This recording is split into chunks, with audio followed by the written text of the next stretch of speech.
बिस्मिल्लाहिर्रहमानिर्रहीम। अस्सलाम वालेकुम स्टूडेंट्स। हमारा आज का टॉपिक है जी yield of a reaction.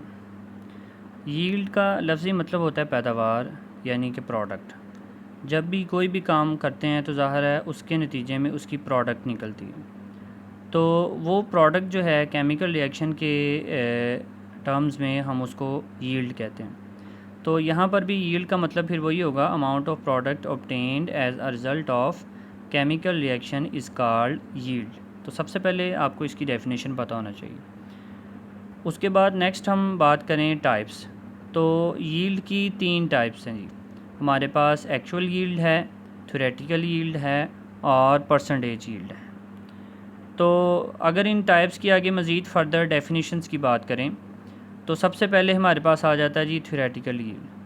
Theoretical yield क्या होती है जी कि थ्योरेटिकल हर उस काम को कहते हैं जिसमें कोई भी प्रैक्टिकल वर्क नहीं होता, जिसमें कोई भी जो है हमारे पास एक्सपेरिमेंटल वर्क जो है वो नहीं होता, उसको हम क्या कहते हैं जी कि ये थ्योरेटिकल है। तो इसी तरह थ्योरेटिकल यील्ड का मतलब भी वही होगा कि जब हम कोई भी काम, कोई भी रिएक्शन हम लोग परफॉर्म करवाएंगे तो जब वो ज़बानी कलामी होगा, जब वो हिसाबी तौर पे होगा, जब हम उसकी सिर्फ कैलकुलेशन करेंगे, उसको परफॉर्म नहीं करेंगे, तो उसको हम थ्योरेटिकल यील्ड कहेंगे। तो उसके नतीजे में जो भी हमारे पास प्रोडक्ट होगी वो थ्योरेटिकल यील्ड होगी। फॉर एग्ज़ाम्पल हम 1 kg रिएक्टर लेते हैं, हम उसकी कैलकुलेशन करते हैं और कैलकुलेशन करके बताते हैं जी कि 1 kg यानी कि 1000 ग्राम रिएक्टेंट से हमारे पास 700 ग्राम प्रोडक्ट बनेगी। तो वो जो 700 ग्राम हम बता रहे हैं बग़ैर किसी एक्सपेरिमेंट के, वो हमारे पास थ्योरेटिकल यील्ड होगी।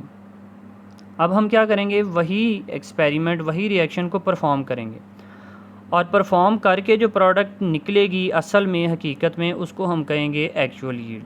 ठीक है जी, यानी amount of product actually obtained by experience या experiment from a chemical reaction. Suppose वो हमारे पास 650 बनी, यानी 650 बनी। जो हमने कैलकुलेट किया था थ्योरेटिकल वो 700 ग्राम थी, लेकिन जो एक्चुअल यील्ड आई वो 650 ग्राम्स आई। तो फिर हमने परसेंटेज यील्ड निकालनी होती है। परसेंटेज यील्ड जो होती है किसी भी रिएक्शन की एफिशिएंसी को बताती है।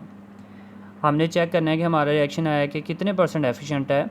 तो उसके लिए हम लोग चेक करते हैं कि आया कि हमारे पास वो जो रिएक्शन है उस रिएक्शन की एफिशिएंसी क्या है।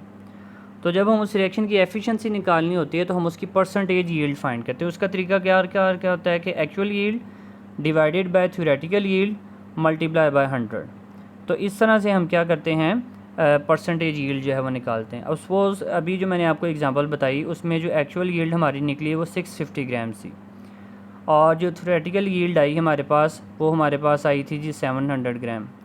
तो 650 डिवाइडेड बाय 700 जब हम करेंगे और उसको 100 से मल्टीप्लाई करेंगे तो ये जो हमारा आंसर आएगा इसको हम क्या कहेंगे, परसेंटेज यील्ड। ठीक है जी।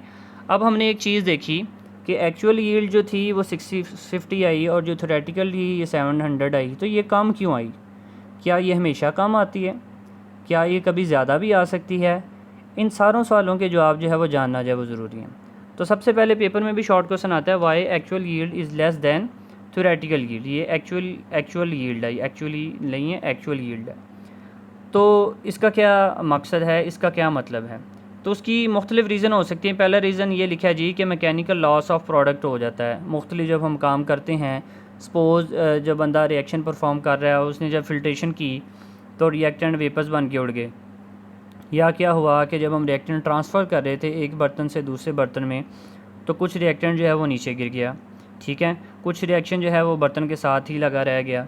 ठीक है, कुछ एवेपोरेट हो गया, कुछ अनरिएक्टेड रह गया।